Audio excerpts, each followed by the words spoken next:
بسم اللہ الرحمن الرحیم۔ اولاد نرینہ یعنی لڑکا کیسی عورت کے ہاں پیدا ہوتا ہے؟ محترم دوستو، آج کی ویڈیو میں ہم آپ کو حضرت علی رضی اللہ تعالی عنہ کے اقوال کی روشنی میں بتائیں گے کہ لڑکا یعنی اولاد نرینہ کیسی عورت کے ہاں پیدا ہوتا ہے اور اس کی کیا نشانیاں ہوتی ہیں۔ ہر شادی شدہ جوڑے کی یہ شدید خواہش ہوتی ہے کہ شادی کے فوراً بعد ان کو جو پہلی اولاد ہو وہ اولاد نرینہ یعنی لڑکا پیدا ہو، اور بدنصیبی سے ہمارے معاشرے کا یہ المیہ بھی ہے کہ جس عورت کے ہاں پہلی اولاد لڑکی پیدا ہو جائے اس کو بہت برا بھلا کہا جاتا ہے اور اس کے سسرال والے اس کو ساری عمر کوستے رہتے ہیں، جبکہ اسلام نے اس بات کی مکمل منافی کی ہے۔ اسلام نے بیٹیوں کو بھی وہی حقوق دیے ہیں جو کہ بیٹوں کو حاصل ہیں۔ اسلام سے پہلے بیٹی کو زندہ درگور کر دیا جاتا تھا۔ اسلام نے بیٹیوں کے حقوق اجاگر کیے اور ان کو وراثت کا حصہ بھی ملا، جبکہ اسلام سے پہلے زمانہ جاہلیت میں عورتوں کو جائیداد میں حصہ ملنا تو دور کی بات، ان کو زندہ رہنے کا حق بھی حاصل نہیں تھا۔ ان کو پیدا ہوتے ہی زندہ دفن کر دیا جاتا تھا۔ مولا کائنات حضرت علی رضی اللہ تعالی عنہ کے مبارک زمانے میں ایک شخص کے ہاں بیٹیوں کی پیدائش ہوتی تو وہ اپنی بیوی کو مارتا پیٹتا اور شدید برا بھلا کہتا۔ جب حضرت علی رضی اللہ تعالی عنہ کو اس بارے میں پتہ چلا تو آپ نے اس شخص کو اپنی بارگاہ میں طلب کیا۔ جب وہ شخص آیا تو مولا کائنات حضرت علی رضی اللہ تعالی عنہ نے اس کو ارشاد فرمایا کہ اے شخص، جب اللہ تبارک و تعالیٰ کسی شخص سے اپنے کسی بندے سے بے پناہ خوش ہوتا ہے تو اس کو بیٹیاں عطا فرماتا ہے، اور تو کیسا بے صبر اور بے توکل شخص ہے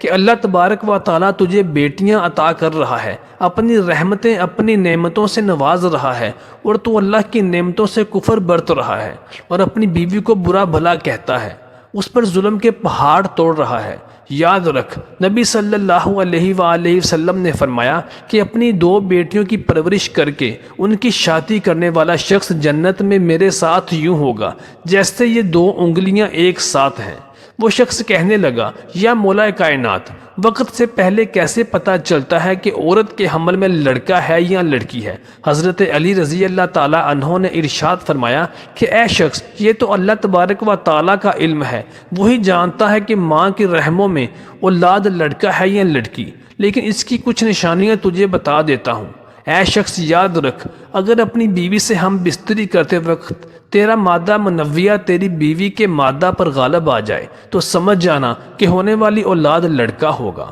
اور اگر تیری بیوی کا مادہ منویہ تیری منی پر غالب آ جائے تو اس بات کی نشانی ہے کہ پیدا ہونے والا بچہ لڑکی ہوگی۔ نبی کریم صلی اللہ علیہ وآلہ وسلم نے ارشاد فرمایا کہ اللہ تبارک و تعالیٰ نے بچہ دانی پر ایک فرشتہ مقرر فرما رکھا ہے، وہ یہ عرض کرتا ہے، اے میرے رب، ابھی یہ نطفہ ہے، اے میرے رب، ابھی یہ جمع ہوا خون ہے، اے میرے پروردگار، یہ گوشت کا لوتھڑا ہے۔ اللہ تبارک و تعالیٰ سب کچھ جاننے کے باوجود فرشتہ سے پوچھتا رہتا ہے کہ اس کے متعلق کیا لکھوں۔ اللہ تبارک و تعالیٰ بچے کی مختلف شکلیں بتاتا رہتا ہے، پھر جب اللہ تبارک و تعالیٰ اس کو پیدا کرنا چاہتے ہیں تو وہ پوچھتا ہے کہ اس کے متعلق کیا لکھوں، لڑکا یا لڑکی، بدبخت لکھوں یا نیک بخت، روزی کیا ہوگی، عمر کتنی ہوگی، رزق کتنا ہوگا اور جوانی کتنی ہوگی، اور بڑھاپا کیسا ہوگا۔ چنانچہ ساری تفصیلات اسی وقت لکھ دی جاتی ہیں جب وہ ماں کے پیٹ میں ہوتا ہے، تب اس کے بارے میں اللہ تبارک و تعالیٰ سب فیصلہ فرما دیتا ہے۔ اللہ کے نبی کی محفل لگی ہوئی تھی، دیوانے پروانے مستانے صحابہ کرام بیٹھے ہوئے تھے۔ اللہ کے نبی نے اپنے دیوانوں سے سوال کیا کہ اے صحابہ، یہ بتاؤ کہ عورت کے لیے سب سے بہترین چیز کون سی ہے؟ تمام صحابہ کرام خاموش رہے۔ شیر خدا علی کرم اللہ وجہ الکریم اٹھے اور بی بی فاطمہ رضی اللہ تعالی عنہا سے پوچھتے ہیں کہ اللہ کے نبی، اللہ کے رسول نے سوال کیا ہے کہ عورت کے لیے سب سے بہترین چیز کون سی ہے؟ جلدی سے مجھے جواب دے دیں تاکہ میں اللہ کے رسول صلی اللہ علیہ وسلم کو اس کا جواب دے دوں۔ تو حضرت علی رضی اللہ تعالی عنہ وہاں پہنچے۔ آپ نے عرض کیا یا رسول اللہ صلی اللہ علیہ وآلہ وسلم، عورت کے لیے سب سے بہترین چیز حیا ہے۔ آپ صلی اللہ علیہ وآلہ وسلم نے پوچھا علی کہاں سے پوچھ کر آئے تو علی رضی اللہ تعالی عنہ نے عرض کی یا رسول اللہ صلی اللہ علیہ وسلم، میں بی بی فاطمہ رضی اللہ تعالی عنہ سے پوچھ کر آیا ہوں۔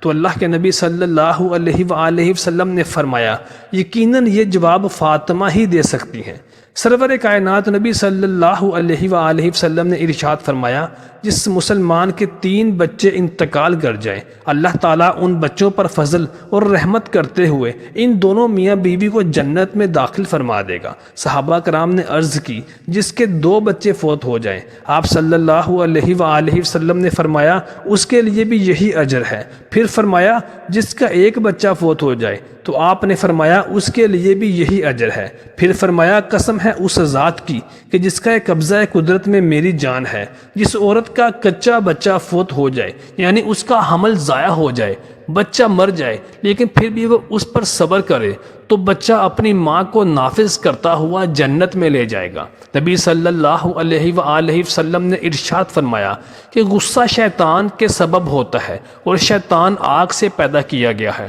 اور آگ پانی سے بجھائی جاتی ہے، لہٰذا تم میں سے جب کسی کو غصہ آئے تو فوراً وضو کر لیا کرو۔ محترم بہنوں اور بھائیوں، سیدنا عمر رضی اللہ تعالی عنہ نے لوگوں سے قسم دے کر پوچھا کہ کس نے نبی کریم صلی اللہ علیہ وآلہ وسلم سے حمل گرنے کے سلسلے میں فیصلہ سنا ہے؟ تو حضرت جابر بن عبداللہ رضی اللہ تعالی عنہ نے کہا کہ میں نے آپ صلی اللہ علیہ وآلہ وسلم سے سنا ہے کہ آپ نے اس میں ایک غلام یا کنیز دیت دینے کا فیصلہ فرمایا تھا۔ ایک غزوہ میں مسلمانوں کو باندیاں غنیمت میں ملی تو انہوں نے چاہا کہ ان سے ہم بستری کریں لیکن حمل نہ ٹھہرے، چنانچہ لوگوں نے آپ صلی اللہ علیہ وآلہ وسلم سے عزل کے متعلق پوچھا تو آپ نے فرمایا اگر تم عزل بھی کر دو تو کوئی بات نہیں، مگر قیامت تک جس جان کے متعلق اللہ تبارک و تعالی نے پیدا ہونا لکھا ہے وہ ضرور پیدا ہو کر رہے گی، اس لیے جبری نسل بندی کا جواز اس سے نکالنا بالکل غلط ہے۔